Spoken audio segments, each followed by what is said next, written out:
Bonjour et bienvenue dans cette nouvelle vidéo. Nous allons continuer donc la création de notre logiciel de gestion commerciale. Et pour commencer, donc suite à la demande de certains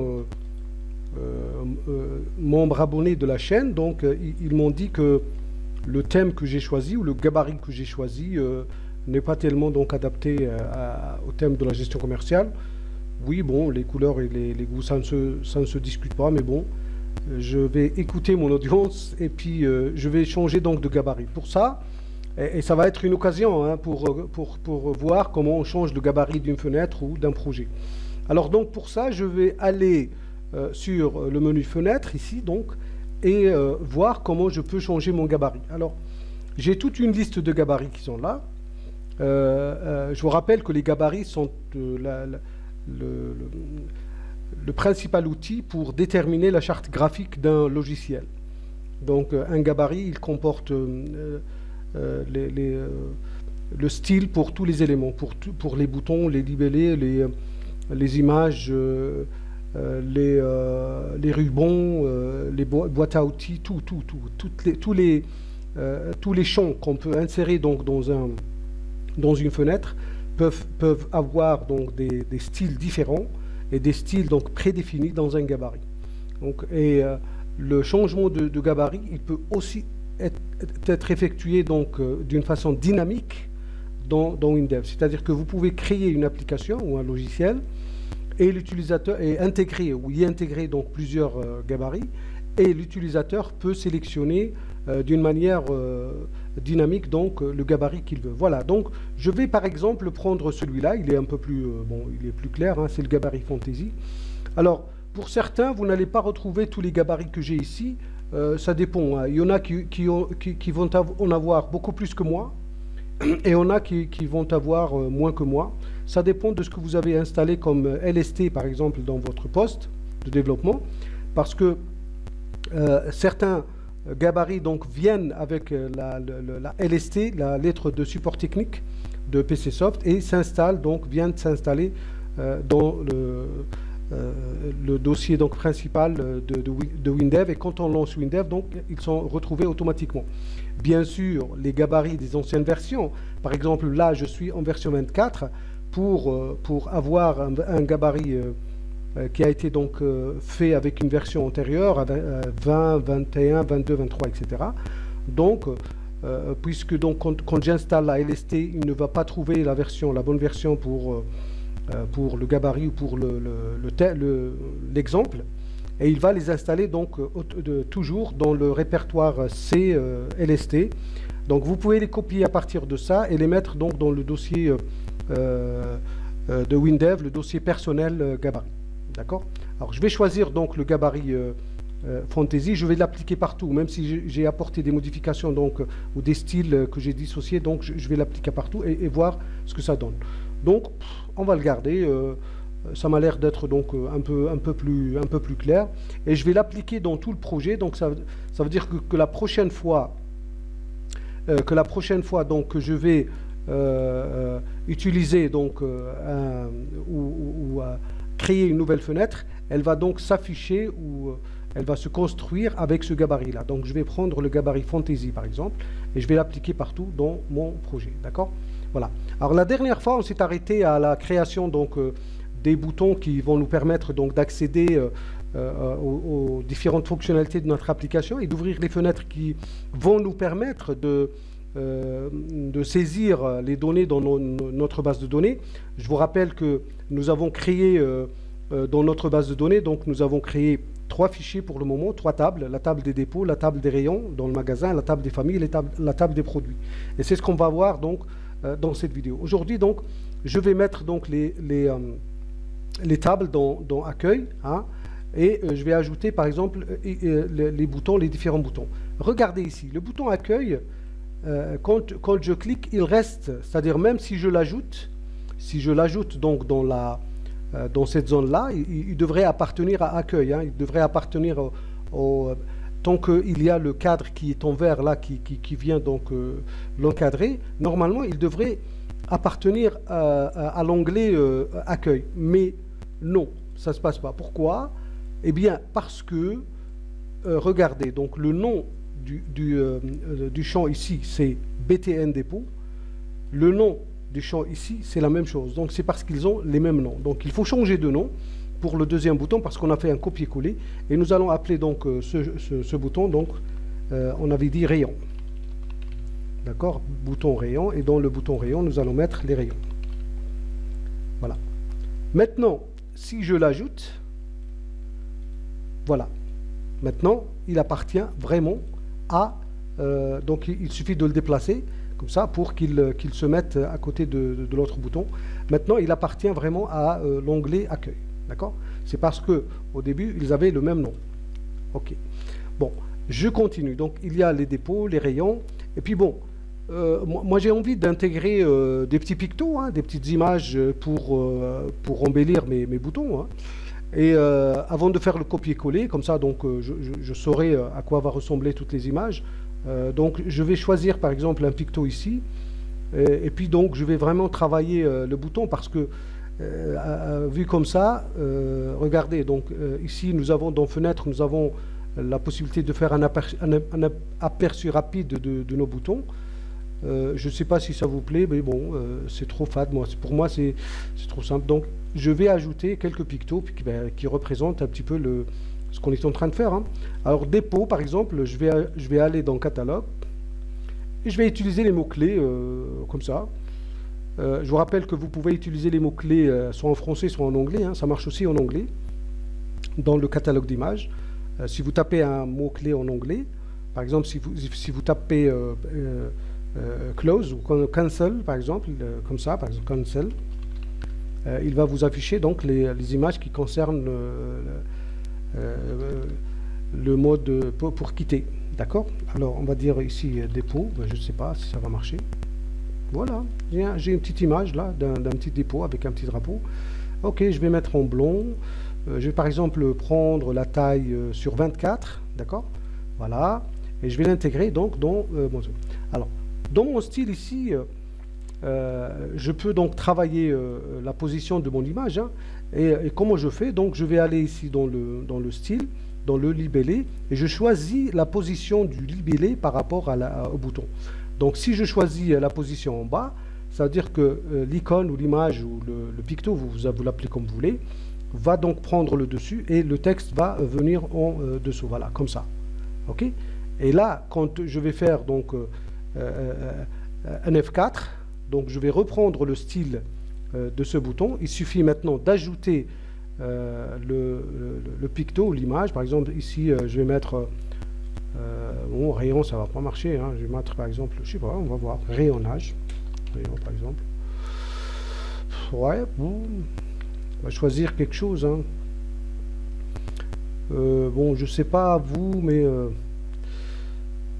moi d'habitude, donc, je prends des icônes. Enfin, je prends tout mon temps hein, pour choisir les icônes. Là, pour les besoins du cours, donc, je vais faire vite. Sinon, pour les applications que je développe, je prends vraiment beaucoup de temps pour choisir tous les éléments graphiques de mon application. Voilà. Donc, je continue. Ici, donc, j'ai la table des dépôts et la table des rayons. Par contre, pour les autres tables, les tables qui concernent les produits, comme la table famille et la table produits, donc je vais les mettre dans l'onglet produits. Donc, je vais aller dans l'onglet produits, gestion des produits, et je vais coller donc mon image qui est là. Et je vais dire donc ici, c'est mon bouton donc famille. D'accord? Famille. Voilà, je vais choisir une petite image qui va représenter donc famille, par exemple.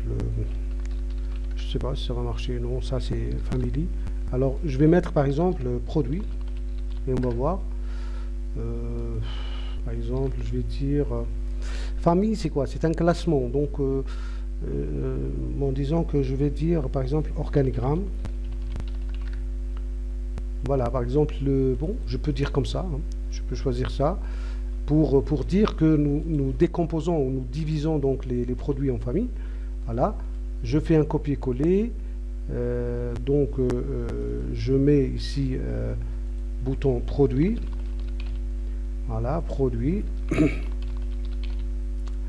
Et là, donc, je vais chercher dans le catalogue, donc j'ai cherché produit, donc j'ai tapé tout à l'heure. Ici, donc, vous avez, quand vous ouvrez la combo ici, vous avez les dernières recherches que vous avez faites. Et là, bon, je peux prendre par exemple celui-là pour représenter les produits. Alors, je mets toutes les images en blanc, comme ça je vais garder la même charte graphique pour le moment, mais bon, j'ai essayé donc d'être un peu rapide, hein, parce que sinon c'est toujours difficile de faire les premiers choix graphiques quand on fait un nouveau travail, hein. Alors, voilà, donc j'ai créé les différents boutons donc, qui vont nous permettre d'ouvrir nos fenêtres. Maintenant, il faut créer les fenêtres internes qui vont s'ouvrir dans notre onglet dynamique ici. Ça, c'est un onglet dynamique. On va l'appeler, par exemple, onglet contenu, ou page, ou comme vous voulez, hein, vous l'appelez comme vous voulez, d'accord? Moi, je l'appelle comme ça. Et donc, je vous rappelle que un onglet dynamique, il peut contenir donc des fenêtres internes par défaut, hein. Il peut contenir donc des volets statiques, c'est ce qu'on appelle les volets statiques. C'est des volets donc qui ne changent pas, vous les ajoutez la première fois, mais il peut donc être alimenté par programmation, hein, donc avec les fonctions qui gèrent les onglets dynamiques. Notamment, donc, nous avons la fonction onglet ouvre, qui va ouvrir un onglet dynamique à l'intérieur en lui donnant donc la fenêtre interne à placer et puis le titre de cette fenêtre. On peut aussi tester l'état de l'onglet, est-ce qu'il est ouvert ou pas, par onglet état. Donc c'est ce qu'on va voir maintenant, et nous allons donc créer en premier la fenêtre interne qui va nous permettre donc d'afficher la liste de nos dépôts. Donc je mets créer ici. Je reste toujours dans l'organisation que j'ai décidé de l'organisation en dossier. Donc je suis toujours dans la gestion des produits. Je vais créer une fenêtre interne. Je vais dire fenêtre interne vierge. Et dans cette fenêtre, donc je vais l'appeler FI dépôt. D'accord? FI dépôt. Bon, dans cette fenêtre, je vais mettre donc la table des dépôts, hein, tout simplement. Et je vais la relier directement avec mon fichier de données, le fichier des dépôts, voilà, comme ça.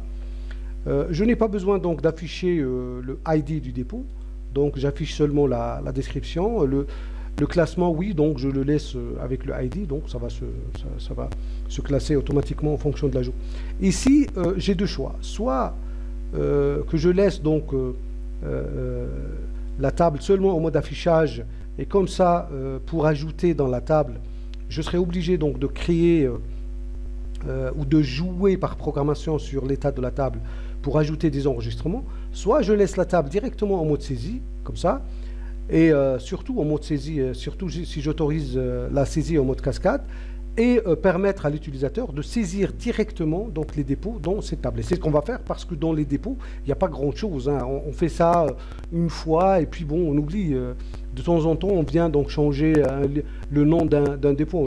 Donc on n'a pas des milliers de dépôts dans une entreprise. Donc généralement, cette table, on ne la touche pas vraiment trop. On la touche la première fois, puis après, bon, c'est fini. Alors, après, qu'est-ce que je vais faire? Donc, bon, je vais enlever le titre comme ça de la table pour qu'il n'apparaisse pas. Et là, donc, j'ai une table avec une désignation. Ici, vous voyez, donc, bon, si c'est pas clair, on doit changer de style. On va voir si on a un autre style plus cool. Par exemple, ici, j'ai le style où les colonnes donc, sont visibles. Le nom de des colonnes est vraiment visible. Alors, voilà. Donc, ici, qu'est-ce que j'ai fait? J'ai créé une table en mode saisie. Alors, les tables sont un champ. Le champ table est un champ très très puissant dans les applications Windev, dans le développement avec Windev. Pourquoi? Parce qu'il permet de faire des choses vraiment très très intéressantes, et parce qu'il est déjà préparé pour, donc, sans écrire beaucoup de code, pour faire beaucoup de choses, mais vraiment beaucoup de choses.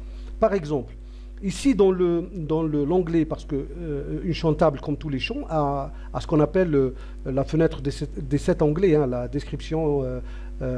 Donc, il y a général, il y a IHM, il y a détail, liaison, contenu, note, aide et style. Et là, je peux donc travailler sur les différentes caractéristiques d'une table et vraiment, sans écrire la moindre donc, ligne de code, je vais réaliser beaucoup de choses en cochant, en choisissant différentes choses ici. Donc, par exemple, ici, je vais alimenter, je vais lui dire d'alimenter donc la table à partir du fichier dépôt. Je vais lui dire, par exemple, de mémoriser le ID du dépôt quand on sélectionne dans une table. Et je vais lui dire donc de parcourir cette table en classant donc sur le ID le ID automatique, l'identifiant automatique. Je pourrais lui dire donc de parcourir en classant sur la désignation, hein, parce que la désignation aussi c'est un index, c'est une clé, même si elle est en doublon. Donc si je lui dis de classer ça comme ça, donc il va classer par ordre alphabétique, soit par ordre croissant, soit si je coche ici par parcours inversé, ça va être donc dans le sens contraire, c'est-à-dire au lieu que ça soit de A à Z, ça va être dans le sens contraire. Bon. Et ici, même chose pour l'identifiant automatique. Donc, si je coche ici, donc ça va être du dernier ajouté au premier. Donc, ça va se classer dans le sens contraire. Voilà. Bon, ici, il y a d'autres paramètres hein, qu'on peut toucher. Par exemple, ici, la synchronisation avec la base de données HFSQL. Hein, si notre base de données, donc, c'est un fichier, enfin, c'est une base en clé au serveur. Ici, donc, on peut travailler sur la synchronisation. Ici, si notre table, et ça sera le cas après, parce que pour les gens qui m'ont posé la question sur la chaîne, pourquoi vous n'avez pas utilisé le Mérise? Ben, si, on va l'utiliser. C'est juste que maintenant, l'approche, elle est pédagogique. Donc, j'essaie de montrer à tout le monde, hein, peut-être que vous savez, mais il y en a d'autres, il y a des milliers, il y a des centaines et des milliers de personnes qui ne connaissent pas encore donc ce que peut-être que vous connaissez. Donc, il faut vraiment commencer par des choses simples et à fur et à mesure de l'avancement de notre formation, donc de notre tutoriel, donc nous allons améliorer et nous allons voir les différentes situations qui nous obligeront à améliorer. Maintenant, nous n'utilisons pas le Mérise, mais à un certain moment, nous serons obligés de l'utiliser. Bon, obligé, ça reste toujours entre guillemets, hein, parce qu'on peut travailler sans. Mais moi, je préfère travailler avec, pour tout vous dire. Mais pour l'instant, donc, je vais faire les choses tout simplement. Voilà. Ici, donc, si par exemple nous avons activé les liaisons Mérise, les tables, elles seront donc automatiquement reliables. Et par exemple, sous un enregistrement, par exemple, d'un dépôt, pardon, nous pouvons, en cliquant sur le plus qui va s'afficher dans la ligne, nous pouvons par exemple voir les produits qui sont dans le dépôt. Hein. Il y a une autre table, une sous-table si vous voulez, qui va s'ouvrir sous la ligne du dépôt et qui va donc nous afficher les lignes ou la table des produits qui sont dans ce dépôt-là. D'accord? Alors, donc c'est ce que je disais. Je disais que ce champ, donc, il est très puissant. Il y a une autre partie, c'est la partie IHM. Je peux lui dire donc de mettre la table en mode saisie ou en mode grisé ou en mode visible comme je veux. Donc ici, j'ai mis la table en mode saisie pour qu'on puisse faire la saisie directement dans la table. Bon, ici, si je mets en mode sélection, ça veut dire que la table ne sera qu'en affichage. Donc l'utilisateur ne pourra pas donc saisir directement dans la table. Il ne pourra que sélectionner. Si je mets ici donc ni saisie ni sélection, donc la table ne sera utilisée que pour un simple affichage, on ne pourra même pas sélectionner, d'accord? Voilà, le mode grisé, vous l'avez compris, donc c'est le mode où des fois nous sommes obligés de forcer notre utilisateur à ne pas faire de saisie dans la table, malgré que c'est une table de saisie, hein, et il faut qu'il y ait certaines conditions qui se sont réunies pour que la table s'ouvre c'est-à-dire en mode saisie, donc le mode grisé sera désactivé. Voilà. Voilà, comme je disais tout à l'heure, donc ici on peut cocher pour que une fenêtre interne puisse s'afficher en dessous des lignes. Cette fenêtre, donc, elle peut être aussi paramétrée pour afficher les détails. Ici, par exemple, je peux choisir le mode de sélection. Est-ce que je sélectionne les lignes, je les sélectionne une par une, parfois, donc quand je clique, quand je sélectionne, c'est une seule ligne, ou je peux par exemple maintenir la touche contrôle de mon clavier ou la touche shift et sélectionner plusieurs. Vous allez me dire, mais ça sert à quoi de sélectionner plusieurs lignes? Eh bien, justement, c'est ce que je disais, c'est qu'en écrivant aucune ligne de code, vous pouvez par exemple supprimer plusieurs lignes ou sélectionner les lignes qui seront supprimées de la table avec cette méthode-là, sans écrire aucune... Enfin, écrire, c'est juste table supprime après. C'est juste une instruction, un mot-clé avec le nom de la table. Et ça va vous éviter d'écrire, de tester quelles sont les lignes qui ont été sélectionnées, etc., pour les supprimer. Maintenant, si vous faites la sélection multiligne, c'est ce qu'on va faire nous, hein, j'aime bien utiliser ça, et vous supprimez après, par exemple, toutes les lignes que vous avez sélectionnées, elles vont se supprimer d'un coup. Voilà. Ok, donc la sélection des colonnes, c'est la même chose, hein, donc ici, on peut avoir une sélection simple, comme on peut avoir une sélection multiple, donc on verra plus tard les utilisations de ce cas-là. Il y a d'autres paramètres qu'on va voir petit à petit. Bien sûr, il ne faut pas oublier l'ancrage, hein, il faut que notre table puisse prendre toute la surface de notre fenêtre interne. Voilà. Comme j'ai dit, donc ici, nous allons utiliser ce qu'on appelle l'ajout en cascade. Hein. Ici, vous voyez, saisie en cascade, ça veut dire quoi? Ça veut dire que quand je vais saisir dans une ligne et quand je tape sur la touche entrée de mon clavier, le curseur de saisie, il va passer automatiquement à la ligne suivante et je vais continuer à saisir. Donc c'est pour faciliter la saisie en fait. Et je vais aussi donc cocher enregistrer en sortant de la ligne. Comme ça, à chaque fois que je fais la saisie d'une ligne, l'enregistrement dans la base de données se fait automatiquement. Donc je ne perds pas mes données. Et aussi, donc, je vais cocher retour à la ligne par entrée. C'est-à-dire que quand j'utilise donc entrée, c'est ce que utilise tout le monde dans un clavier. Hein. Quand je vais donc taper sur entrée, ça va passer sur la ligne suivante. D'accord? Alors, il y a plein d'autres paramètres qu'on verra petit à petit donc, durant tout ce tutoriel.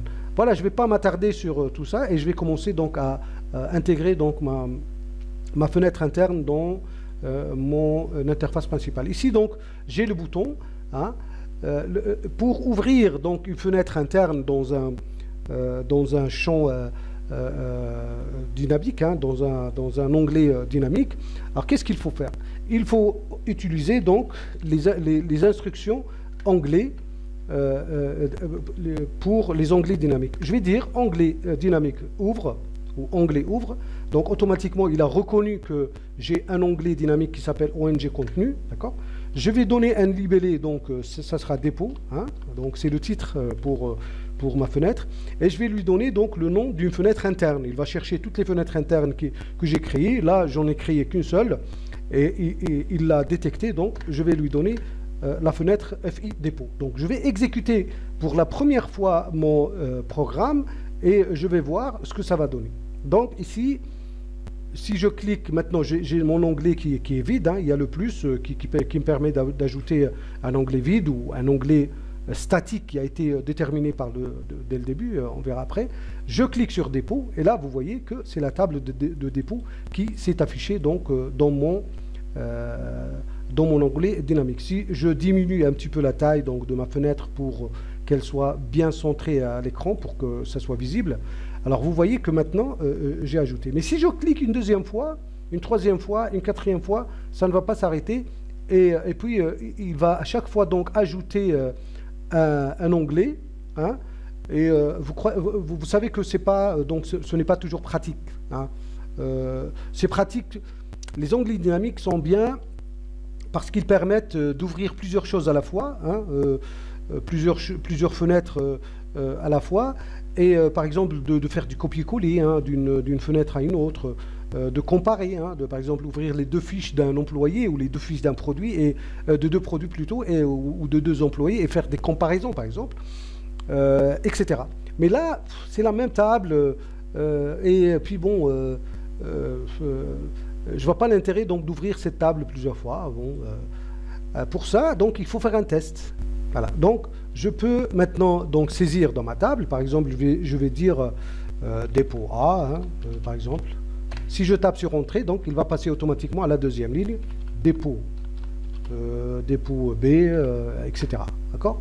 Voilà, maintenant si je reviens en mode sélection, donc il sélectionne. Donc je vais quand même travailler un petit peu le côté graphique pour que ça soit vraiment visible. Donc je reviens ici dans la table, donc je vais créer, donc je clique sur le bouton droit avec la souris, je vais créer un style à nous, hein, donc je vais dire, je vais dupliquer ce style, d'accord, et je vais lui donner un nom. Je vais l'appeler par exemple wxdev table, comme ça. Voilà.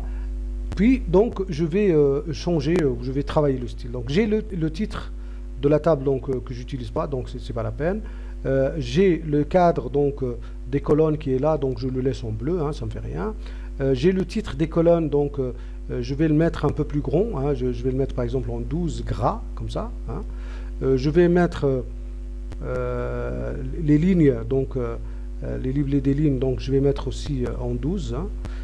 Je vais par exemple mettre, ça c'est dans le cas de défilement, voilà. Ici, je vais mettre, non, c'est les livrets des lignes, c'est carrément les livrets des lignes. Ici, donc, je vais mettre la couleur de fond, donc la couleur des polices, je vais mettre en noir, hein, avec un fond blanc, ouais, ça va être plus lisible. La même chose, donc je vais pas mettre d'alternance entre les couleurs donc des différentes lignes. Le survol, donc je laisse, je sais pas, peut-être que je dois laisser, je dois mettre une image de fond. Hein. Ici c'est quoi comme image? Alors ici c'est quoi? Bon, c'est pas terrible comme image. On va laisser le survol après. Je vais par exemple, le fond de ligne, le séparateur horizontal, donc je vais mettre des pointillés avec un bleu comme ça. Et voilà, donc on va voir ce que ça va donner. Voilà. Je vais agrandir un petit peu la hauteur donc de ma ligne, et même la hauteur ici de ma table. Voilà. On va voir ce que ça va donner donc dans notre application. Donc maintenant, je vais relancer. Voilà. Voilà. Donc c'est juste que dans l'état normal, c'est pas tellement ça, et je vais donc modifier ça. D'accord, ici je suis donc je vais afficher seulement les projets, les styles du projet, hein. Ici j'ai wxtab et je vais modifier ce style. Voilà, je vais le modifier. D'accord, donc je vais le modifier, et voilà, donc la ligne sélectionnée. Ah voilà, la ligne sélectionnée, donc il faut qu'elle soit en 12 elle aussi, comme ça on va pas trop perdre. Ok, donc la couleur de police, ouais, ça va rester en noir, l'image, ouais. On pourra mettre soit une image, soit une couleur de fond. Hein. Si je mets par exemple une couleur comme ça pour la sélection, ou carrément une couleur un peu plus foncée comme ça, avec un fond blanc, hein, pour la police, quand on sera en sélection. Et là, voilà, donc, voilà, vous voyez, c'est plus lisible, comme ça je sais. Alors pour ajouter une ligne donc dans une table, il suffit de double-cliquer, de cliquer sur une ligne vierge et double-cliquer dessus. Et là je peux par exemple dire un autre dépôt, hein. Moi j'ai appelé A, B, C, etc. Mais vous pouvez appeler comme vous voulez, par exemple dépôt rue de la Liberté par exemple. On a tous besoin de liberté. Voilà. Et comme ça. Donc là, j'ai créé mes différents dépôts. Merci de soutenir la chaîne pour plus de contenu en vous abonnant et en cliquant sur like.